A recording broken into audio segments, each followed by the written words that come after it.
You got diabetes, I got diabetes. You want to gain muscle mass but you're struggling a little bit? I'm here to tell you how to do that with these 5 steps that I'm going to share with you. So I did some research before making this video, and I found out that there is a lot of people that are searching how to gain muscle mass with type 1 diabetes. In this video, I'm going to explain to you why you feel like you can't gain any muscle mass effectively.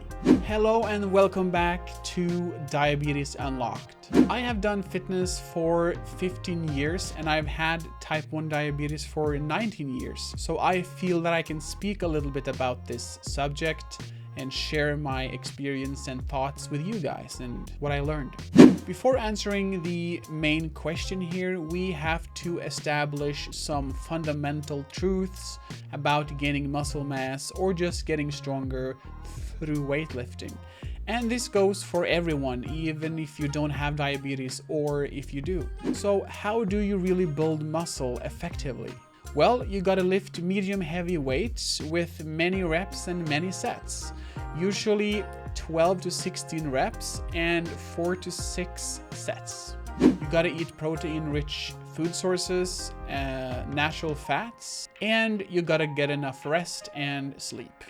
The last one is very difficult. If you seek to gain muscle mass effectively, you would need to work out around 3 to 4 days a week, where you should do about 2 muscle groups per workouts. But this comes all down to preference. You can do all body workout if you want to, but this is just what has worked the best for me. If you seek to go down in weight at the same time as you go up in muscle mass, you need to lower your carbohydrate intake and you have to increase your protein intake. A lot of people are overkilling it with protein shakes. You don't really need that. You only need to eat lean meat and protein-rich food sources, to be honest. I will show you a couple of pictures on the screen right now of how my physique used to look, and I have never ever touched a single protein shake, just saying. But if you seek to go up in weight and go up in muscle mass, you gotta increase still the protein intake, but you can now increase the carbo intake as well. Rest is very important for your muscles to use the protein you're consuming to repair your broken down muscles from the workouts. And yes, sleep is very important. You should minimum have 6 hours of sleep, but optimal between 8 to 10 hours of sleep, because during sleep is when your muscles are doing the best and most of the repairs that it needs to do to grow. And finally, we are introducing diabetes. Let's get down to the good stuff. It is very easy to underestimate the muscle building process when you have diabetes. Many diabetics struggle to put on muscle mass or even strength and often give up. And there are many reasons for that. There are only a small percentage of diabetics that has perfect blood sugar levels at all times. I for sure do not have perfect blood sugar levels at all time, not even close, but there's many reasons why I don't have that, sadly. And because many diabetics, including myself, doesn't always have nice blood sugars, the lack of insulin hinders the body to store and utilize nutrients that you get through your food. Bad regulated diabetes is the start of undernutrition. Let me explain better.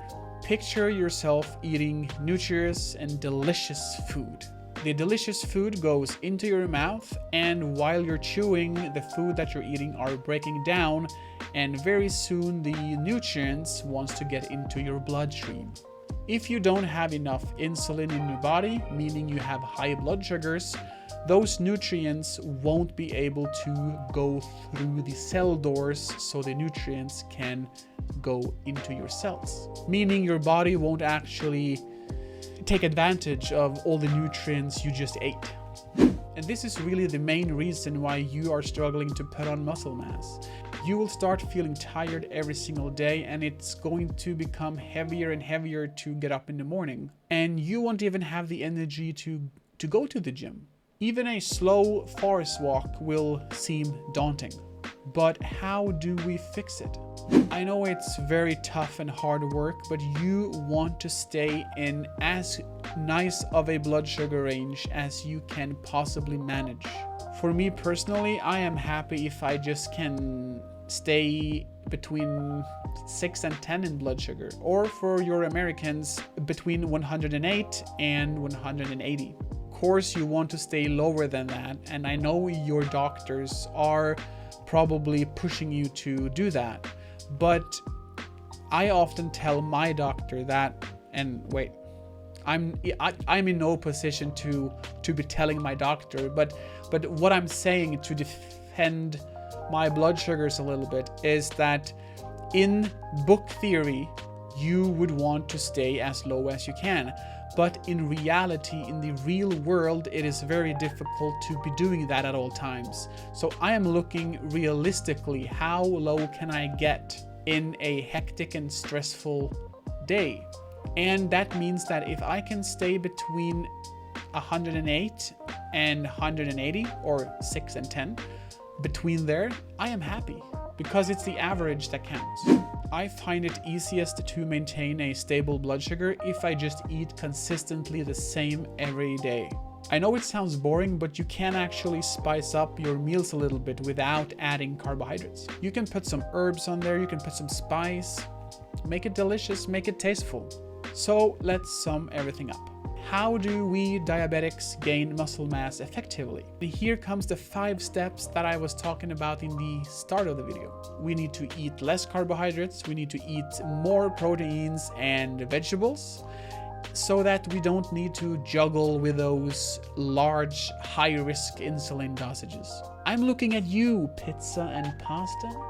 Number 2, we need to work out realistically between 3 and 4 days a week. If you work out 2 days a week, that is just maintenance. But that is okay too, because we are just talking how to gain muscle mass most effectively. If you can do 2 workouts a week, you do those 2 workouts a week, because it's hell way better than 0. Get enough sleep and respect your rest days away from the gym. And most importantly, try to stay in a good and stable blood sugar range. What I like to do is to monitor my blood sugar, maybe even writing them down or looking at the blood sugar history in my blood sugar app, to try to figure out if there's any trends going on. If I see that I have lower blood sugar at night compared to the day, I adjust the basal insulin or the long-term insulin that I take. And number 5, eat plenty of fish, meats and vegetables, and less of those heavy, difficult to digest carbohydrates, and you will start to experience lower insulin dosages. And because of all these steps that you are now trying to do, you will start feeling a better mood and more energy, so you can go to the gym and work on your goals.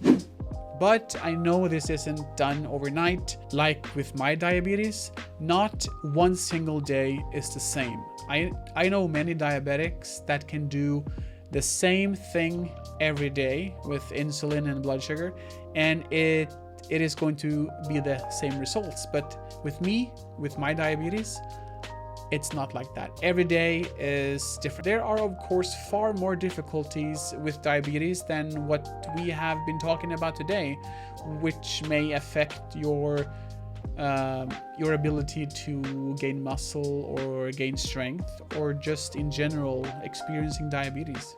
One example, the mental burden of having diabetes. Don't get me started on diabetes and relationships. That's another chapter in on itself.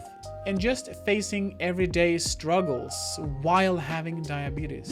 All of the things that I just mentioned are going to be topics that I will discuss and talk about in my future videos on this channel. So if you are interested in learning about diabetes with me and how to deal with all of this and to basically unlock your diabetes, then remember to hit that subscribe button so you do not miss my next videos. And I will be seeing you in the next video.